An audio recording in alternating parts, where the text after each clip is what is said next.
My brother just made a Roblox game where you bake babies, and he asked me if I could help make his game go viral.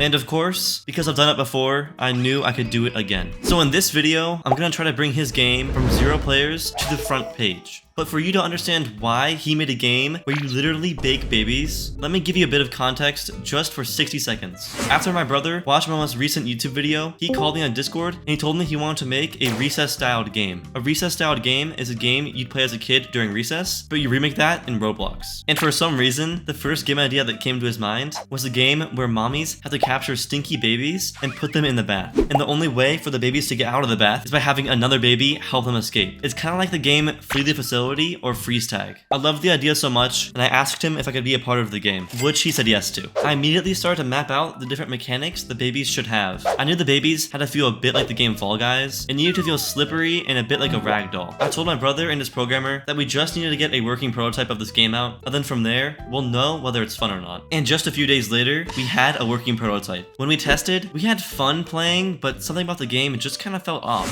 We thought maybe it was because we were testing on a base plate, and we thought to build a map. So we ended up building a house map, but the game still kind of felt stale. So we sadly ended up giving up on the game. And that was until my brother was visiting me in Texas. My brother told me, "Cole, I still think that baby game had something. I still think it could blow up." While he was telling me this, we were walking past a pizzeria, and I immediately started to laugh, because him saying that and seeing the pizzeria at the same time reminded me of this movie called Ratatouille, where there was a rat being cooked in soup, and then I paused for a minute, and I said, "Oh my god, what if we made it so you have to bake the babies?" And just like that, the spark was relit, and he went home and worked on a map that he called Big Mama's Restaurant. And building a restaurant for him was so easy. He owns one of the biggest roleplay restaurants on Roblox called Coast. So he knew everything a restaurant needed to have to be fun. This game was perfect for him. And after a few days, he finished the restaurant map and we retested the game. But this time, instead of the babies going in baths, they went in ovens. And when we played, we laughed, cried, and screamed. No!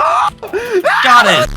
Jump off! 360, ooga booga! This game felt so intense, so high stakes, so scary and cruel. We had the time of our lives, and this is when I knew this game was about to be huge. Finally, he released Bake the Baby to the public. By just spending 10,000 Robux a day on Roblox sponsors, he was able to get a few hundred players on his game, which was great. Although, he wasn't making much Robux at all. So we ended up adding this starter pack for 79 Robux, where they get this epic anime baby skin, and they have 15 minutes to buy it before it's gone forever. And as soon as we added this into the game started making 2 to 3 times more money. I then ended up testing the game and spamming him with loads of tiny things that he could change to make the game better. Like right now in the game, if you're a baby and you go through the vent, I wanted to add a thing where it showed how much damage you lost when you went through a vent. And then I want to add a medkit ability where babies can heal themselves after they go through a vent. I also told him to make the round shorter because when I was testing, there were some times when the round would go on for like 20 or 30 minutes. But then I told him to add a radar ability where babies can see where the other teammates are, but then also where the chefs are, so then they can run from the chefs and know where they are. So I told him to add a little text label above the baby's head that counts down from 10, so then the chef knows they only have 10 seconds to put the baby in the oven. And then I went through his entire shop and removed anything unnecessary that people wouldn't buy, and then helped them price everything. And then the final big piece of advice I gave him was to add a head start for the babies, so the babies could run away from spawn for 3 seconds before the chefs could go and catch them. There were dozens of other tiny things too, but those were the main ones. The main thing I was trying to do is make it easier for any player to understand how to play the game and how the game works. If people are playing your game and they're confused on what to do next or how things work or what just happened, then I would definitely try to add small things in your game to help explain that. While my brother was waiting for his programmer to do all of these updates, I had him order a bunch of different icons for his game, and then he tested all the different icons by spending $20 worth of Roblox ads and then seeing which one had the highest CTR or click-through rate.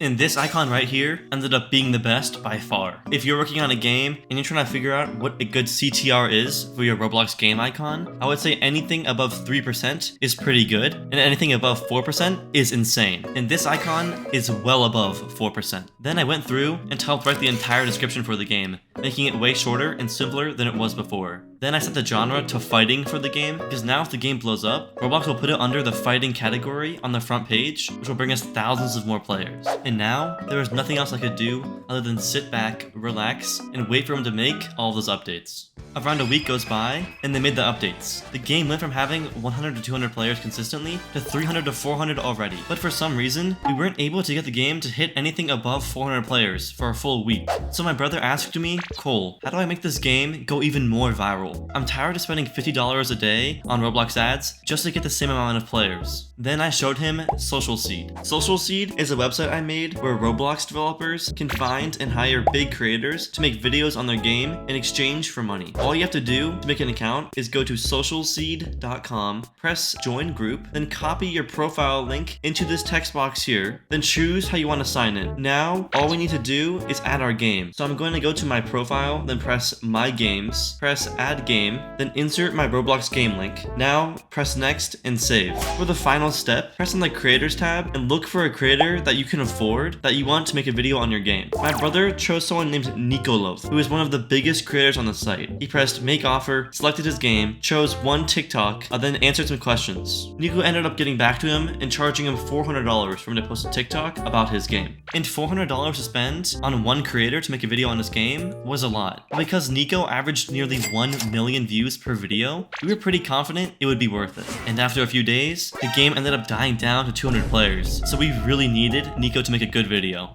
A day later, we opened Social Seed and we see we got a message from Nico saying the video has been uploaded. And instantly, the video went from 0 views to 150,000 in just 1 hour. And his game went from 200 players to 700. We were so happy it worked. And after a few hours, I assumed, oh, there's no way that the TikTok's gonna get any more views. It already hit a few 100,000. But literally days later, it kept going. Day after day, the video was getting hundreds of thousands of views, bringing in tens of thousands of players to bake the baby. The TikTok is now at 4 million views. It was totally worth the $400 we spent for the video. But let me tell you the best part. That boost of players was all he needed, because the Roblox algorithm now had enough data to start recommending the game. The game now averaged 1,000 active players only a few days after that TikTok was posted. Finally, the game was getting the success it deserved. But on January 21st, 2024, I opened my phone and I saw the game has 3,000 players at once. My brother was making nearly 100,000 Robux a day from the game. And just when we thought we were hitting the peak, the game kept getting more and more players. 3 days later, on the 24th, the game hit 4.5 thousand active players. And the game already has over 1 million visits, and the game has only been out for 2 weeks. That makes it one of the fastest growing games on Roblox right now. And I predict that this game will now go on to hit 20,000 active players or more in the next 2 weeks. And my brother will probably end up making tens of thousands of dollars. Future Cole here. It's been around a week after I recorded this part of the video, and the game hit 15,000 active players. It's currently at 20 million visits, and some of Roblox's biggest YouTubers have made videos on the game, like Creekcraft, Gravy Catman, Janet and Kate, and I Show Speed, literally live streamed himself playing the game. My brother is making hundreds of thousands of Robux a day, all because he watched this YouTube video on how to think of great game ideas. If you want to learn how to think of great Roblox game ideas, watch this video, and peace.